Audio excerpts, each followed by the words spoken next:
What up, YouTube? It's your boy Coleon, and I'm back in the hood with another one. So, tonight I'm sitting outside. It's a pretty decent night, and let me cut this mic on real quick,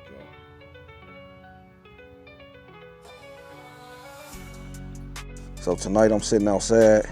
It's a pretty decent night, and I figure sit out here and smoke me a fat bottom baddie.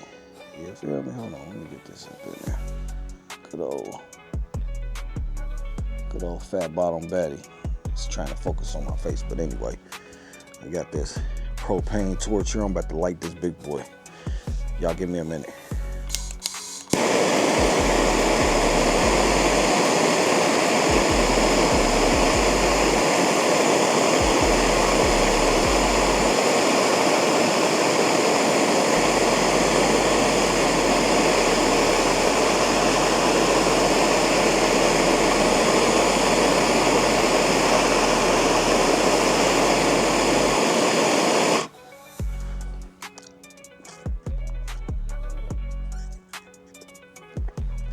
So I do it out here in the hood, you feel me?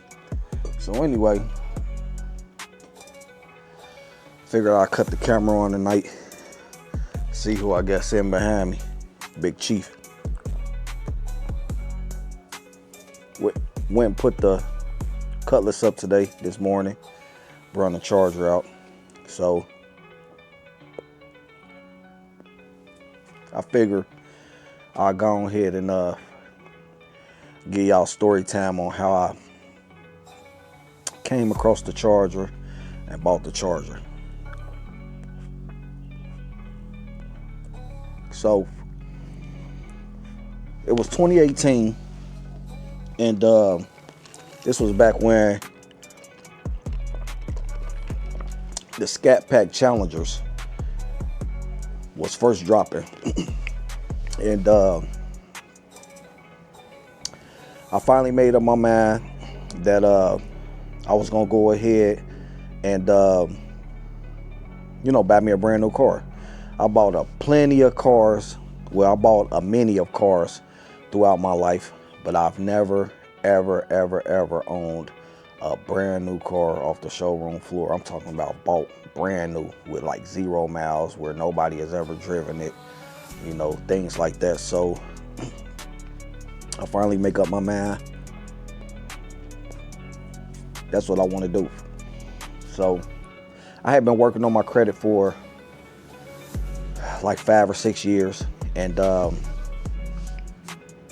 credit was nice, and I said, bump it, I'm gonna go ahead and treat myself. I had been working hard for years, and I figured it was time to treat myself. So I went to the Dodge dealership, and I go in there. I sat down with the rep, and I let him know that I want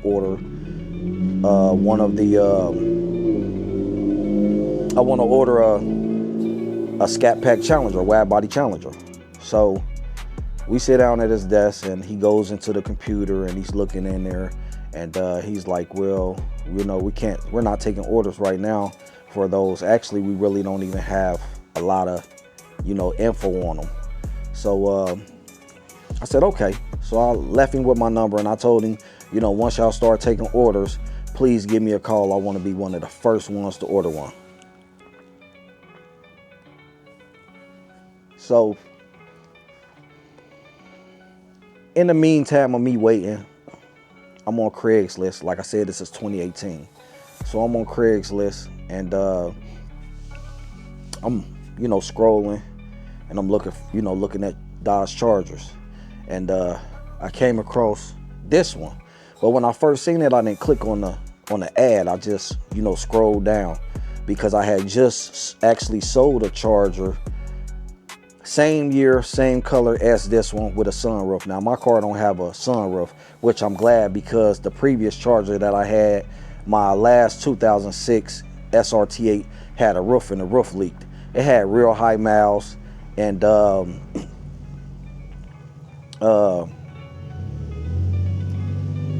Yeah, the miles was pretty high. So, you know, I was glad that the car didn't have a roof. So, anyway,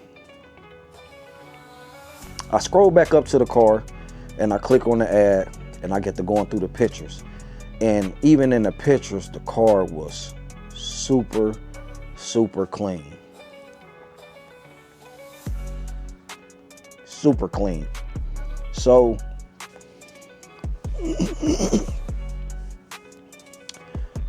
I shoot the guy a text and he responds to me. So, you know, I ask him questions about the car. He telling me everything that's done to the car.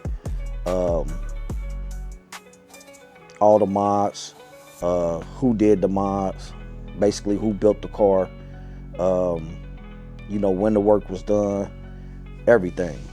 So he had the car listed for, I think it was like 25,000 or 25,500, something like that. Now at this time, the car had 11,000 original miles. So,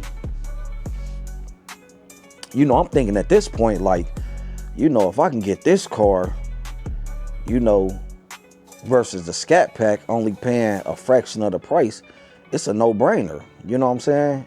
Back then, I think when I added everything up, the Scat Pack that I was going to get was like 56 or 57,000, somewhere around there. And that's, you know, it was fully decked out.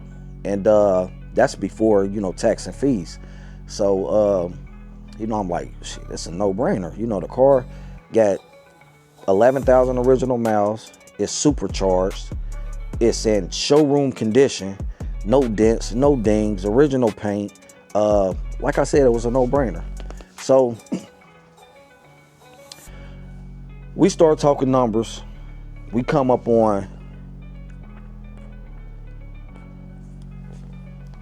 24,000. Like I said, I think the car was listed for like 25,500 or something like that. So we come up on 24,000 was the agreement price. So, you know, I let the guy know, like, you know, if you can bring the car to Dayton, you know, trailer the car to Dayton or get the car to Dayton, you can meet me at my credit union and, you know, I'll buy the car plus pay for your, you know, your gas and your time for bringing it. So he agreed. So the day comes and I shoot him a text, no response. So I wait probably about, you know, like maybe like 30 minutes, an hour later. I shoot him another text, no response. So then I call him, no answer. So if you've been buying and dealing with cars long enough, you already know pretty much what that means. Either the guy done backed out the deal or, you know, something, whatever the case may be, something happened. So the guy finally texts me back and he said somebody came this morning with cash and took the car. That was his only response. So at this point,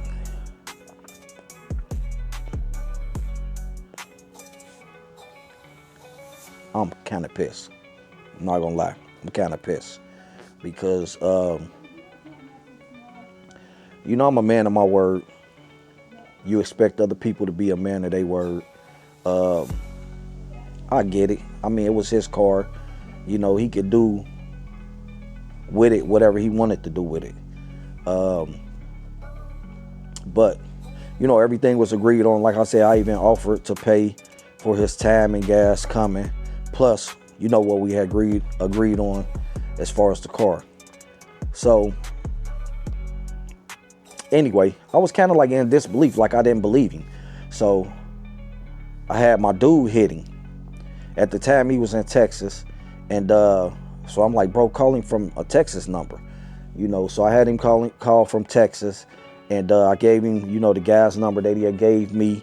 And he called him, and sure enough, the guy told him, like, yeah, the car is sold, you know, this and that, this and that. So I'm like, okay, at that point, then I believed it. Like, okay, he really sold the car. At first I was kind of thinking like, nah, he just don't want to sell it to me, so he making up this story, you know, where he don't have to sell me the car.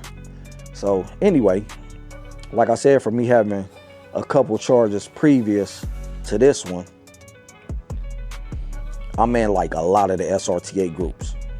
So I'm scrolling through Facebook one time and I see this post. And when I seen the car, I knew it was this car, you know, because the way it had the covers over the headlights, no roof, you know, things like that. The guy didn't even post a picture of the supercharger. I just knew that was the car. So he was asking everybody about some 305s, wide tires that he was planning on putting on the back of the car for the track. So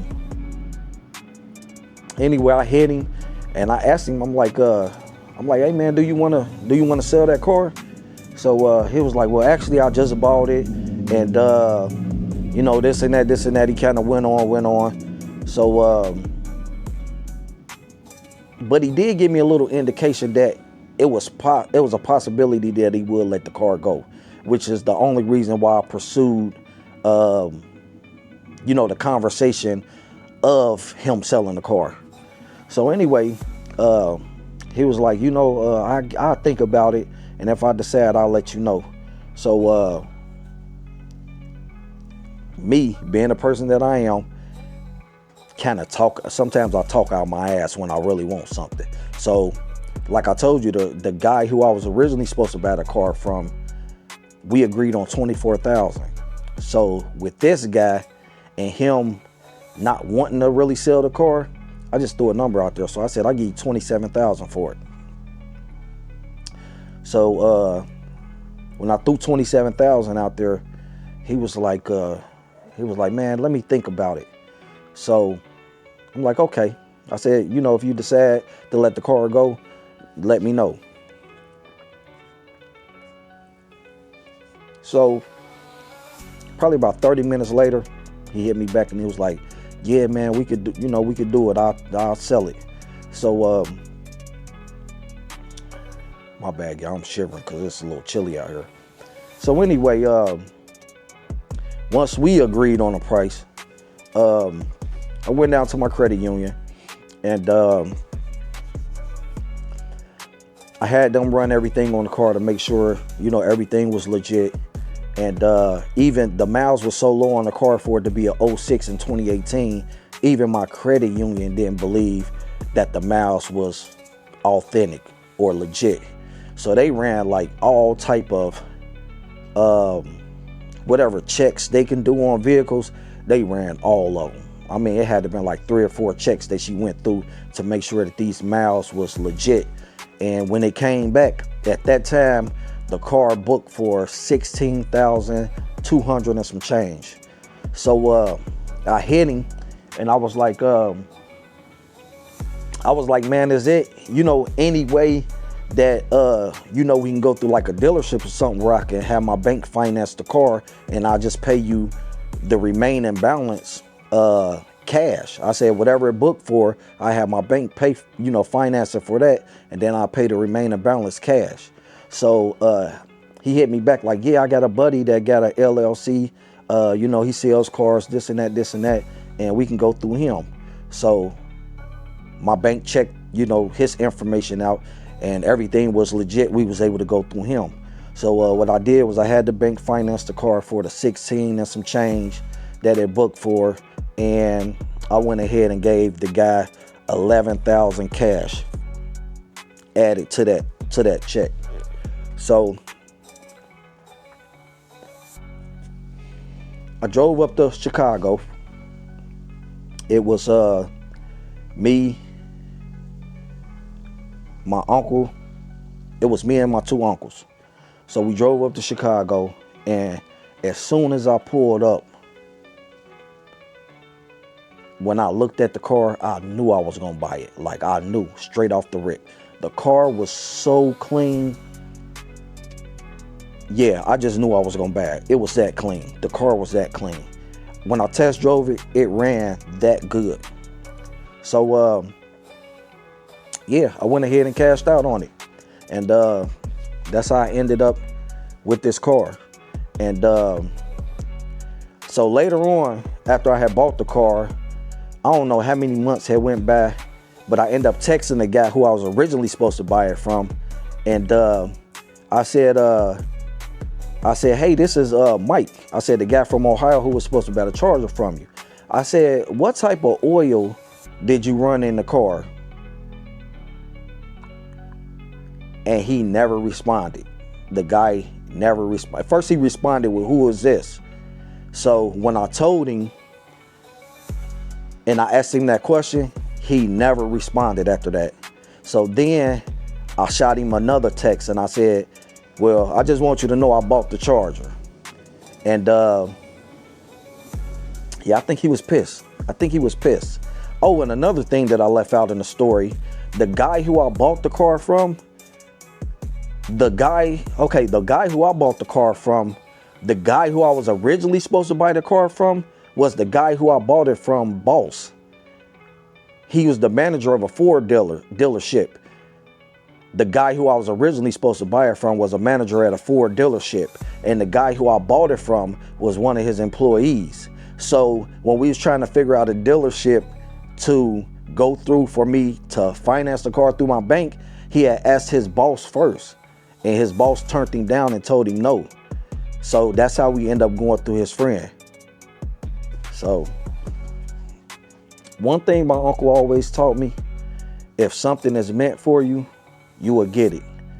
And a lot of people might say, oh, well, you paid too much for that car, this and that. You can't put a worth or a dollar amount on something you want. You know, when it comes to cars and us buying cars, a car is only worth what you're willing to pay for it. And I wanted this car so bad, that's what I paid for it. And I don't regret it, not one bit. I've fixed this car up and made this car famous on YouTube. I've made this car famous on Instagram. I've made this car famous on Facebook. If you go on to Facebook and some of the SRT8 groups, you will see this car posted as the cover photo. I've won multiple cover photo pictures contests. I've been featured by Dodge on their Instagram page. Yeah, all of that was worth the $27,000 that I paid for this car. So anyway, I just wanted to go ahead and give y'all the backstory on this on my Charger. It's a little more to that story that I left out because I don't want this video to be too long. I might do another video sometime in the future with the details that I didn't add in this video. But like I said, I just want to go ahead and, you know, do a little story time with y'all since I haven't posted a video in a couple days, and let y'all know how I ended up with my Charger. I'll probably do another little story time on the Cutlass for the people who come to the channel for the Cutlass, to let y'all know how I ended up with the Cutlass. But man, it's your boy Corleone, and this is my channel, Straight Running. So please like, comment, subscribe, click that post notification bell so you don't miss out on my videos. And I'm out, man. Yeah.